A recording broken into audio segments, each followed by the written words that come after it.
بسم اللہ الرحمن الرحیم۔ اردو برائے جماعت چہاروں۔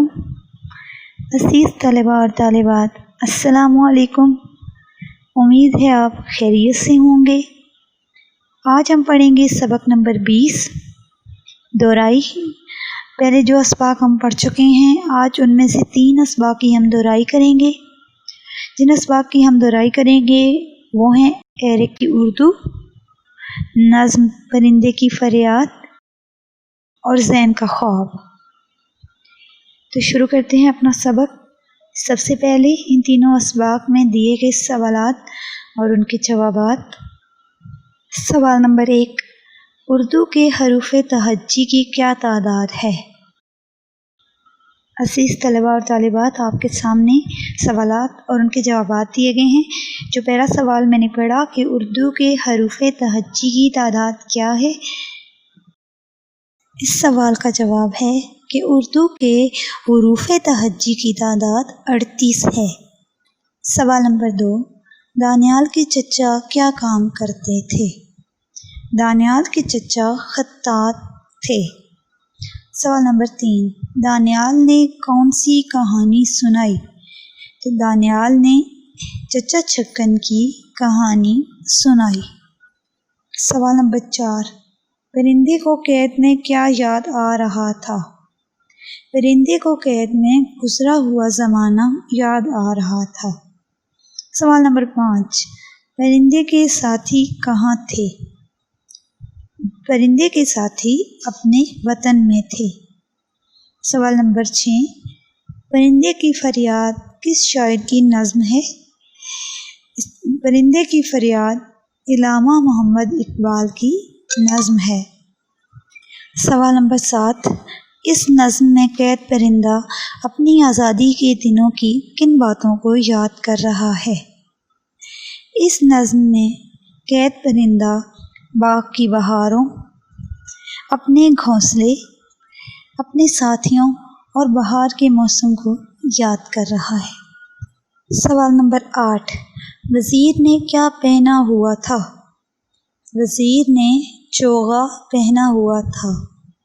سوال نمبر 2، شاہی قلعے کے کتنے مرکزی دروازے ہیں؟ شاہی قلعے کے 2 مرکزی دروازے ہیں۔ سوال نمبر 10، دیوان عام میں کتنے ستون تھے؟ دیوان عام میں 40 ستون تھے۔ سوال نمبر 2، دیے گئے جملوں میں سے درست جواب کا انتخاب کیجیے۔ آپ کے سامنے کچھ جملے دیے گئے ہیں، اس میں کسی ایک لفظ کے نیچے لکیر لگائی گئی ہے اور 3 معنی آپ کے سامنے دیے گئے ہیں، جس میں سے آپ نے درست معنی کا انتخاب کرنا ہے۔ ہمارا پہلا جملہ ہے، بڑھیا اپنا دکھڑا بیان کر رہی تھی۔ دکھڑا لفظ، اس کے معنی آپ نے بتانے ہیں۔ الف، دکھی داستان۔ ب، مزاحیہ کہانی۔ جیم، دلچسپ واقعہ، دلچسپ قصہ۔ درست جواب ہوگا دکھی داستان۔ دوسرا جملہ، ایک خوبصورت طوطا قفس میں تھا۔ قفس کا معنی آپ نے بتانا ہے۔ الف، پنجرہ۔ ب، غار۔ جیم، پیڑ۔ جی بالکل، قفس کا معنی ہے پنجرہ۔ تیسرا جملہ ہے، قیدی اپنی رہائی چاہتا تھا۔ رہائی کا مطلب، الف، کمائی۔ ب، خوراک۔ جیم، آزادی۔ جی، رہائی کہتے ہیں آزادی کو۔ ہمارا اگلا جملہ ہے، دانیال نے اردو سکھانے کی حامی بھری۔ حامی بھری کا مطلب بتائیں گے آپ۔ الف، رضامندی ظاہر کی۔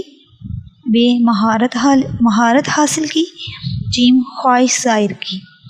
حامی بھری کا مطلب ہوگا رضامندی ظاہر کی۔ اردو کے کچھ حروف بظاہر ایک جیسے ہیں۔ بظاہر کا مطلب کیا ہے؟ الف، لکھنے میں۔ ب، دیکھنے میں۔ جیم، سننے میں۔ بظاہر کا مطلب ہے دیکھنے میں۔ شاہی قلعے کے 2 مرکزی دروازے ہیں۔ مرکزی کا مطلب، الف، بڑے۔ ب، لوہے کے۔ جیم، درمیانی۔ مرکزی کا مطلب ہے درمیانی۔ امی نے زین کو جھنجھوڑا۔ جھنجھوڑا کا مطلب آپ بتائیں گے۔ الف، ہلایا۔ ب، سلایا۔ جیم ڈانٹا. جھنجھوڑا کا مطلب ہے ہلایا. ذہن کو تاریخی عمارات پسند تھیں. تاریخی کا مطلب آپ نے بتانا ہے. الف گزرے زمانے کی، بے اہم، جیم خوبصورت. تاریخی کا مطلب ہے گزرے ہوئے زمانے کی. عزیز طلباء اور طالبات، جیسا کہ آپ لوگ جانتے ہیں کہ ہم یہ اسباق پہلے پڑھ چکے ہیں اور آج ہم ان اسباق کی دہرائی کر رہے ہیں. تو آپ کے سامنے کچھ واحد جمع دیے گئے ہیں. ہم پہلے پڑھ چکے ہیں کہ کس طرح واحد کو جمع بنایا جاتا ہے. آپ کے سامنے دیے گئے ہیں، ان میں کچھ الفاظ کے آخر میں گول ہے کو ہٹا کر الف اور تے لگا کر ان کی جمع بنائی جاتی ہے. مثلا مطالبہ کی جمع ہے مطالبات. اسی طرح دیے گئے الفاظ کی جمع لکھیں. آلہ آلات، تجربہ تجربات، واقعہ واقعات، خطرہ خطرات. سوال نمبر 4، آپ کے سامنے کچھ متضاد الفاظ دیے گئے ہیں. متضاد کے معنی ہیں یعنی کہ ایسے الفاظ جو ایک دوسرے کے الٹ معنی رکھتے ہوں متضاد الفاظ کہلاتے ہیں. آپ کے سامنے مثال دی گئی ہے اور اس مثال کو دیکھتے ہوئے آپ نے باقی جو الفاظ ہیں ان کے متضاد لکھنے ہیں. جیسا کہ ہے غائب حاضر. دوسرا لفظ ہے غلامی آزادی، سرد گرم، غلط درست، قید آزاد. سوال نمبر 5 ہے، آپ نے مذکر الفاظ آپ کے سامنے دیے گئے ہیں اور مؤنث الفاظ دیے گئے ہیں. آپ نے درست مذکر کو اس کے مؤنث سے ملانا ہے. مذکر اور مؤنث کی تعریف ہم پہلے پڑھ چکے ہیں، لیکن میں پھر بھی آپ کو بتا دوں. مذکر اس اسم کو کہتے ہیں جو نر کے لیے بولا جاتا ہے، مثلا لڑکا، مرد، بیٹا وغیرہ. اور مؤنث اس اسم کو کہتے ہیں جو مادہ کے لیے بولا جاتا ہے، مثلا لڑکی، عورت، بیٹی وغیرہ. آپ کے سامنے کالم الف اور کالم ب میں کچھ مذکر اور مؤنث دیے گئے ہیں. آپ نے کالم الف میں موجود مذکر کو کالم ب میں موجود درست مؤنث سے ملانا ہے.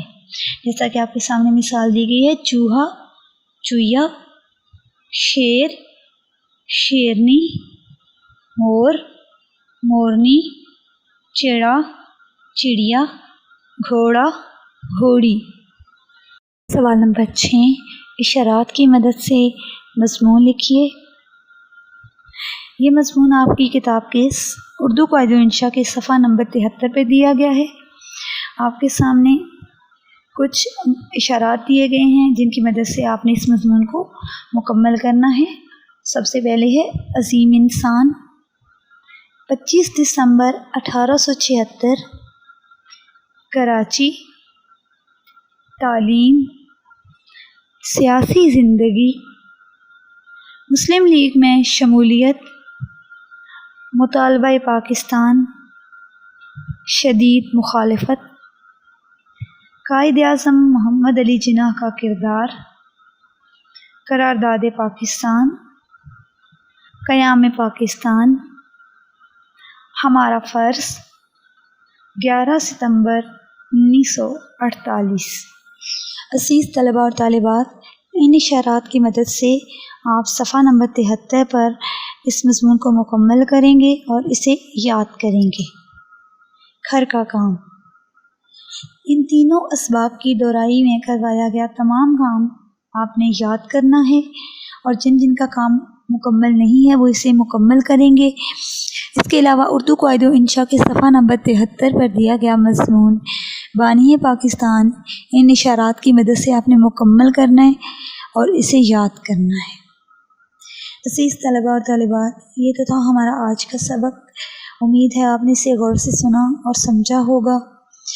اگلے سبق کے ساتھ ملیں گے، تب تک کے لیے خدا حافظ.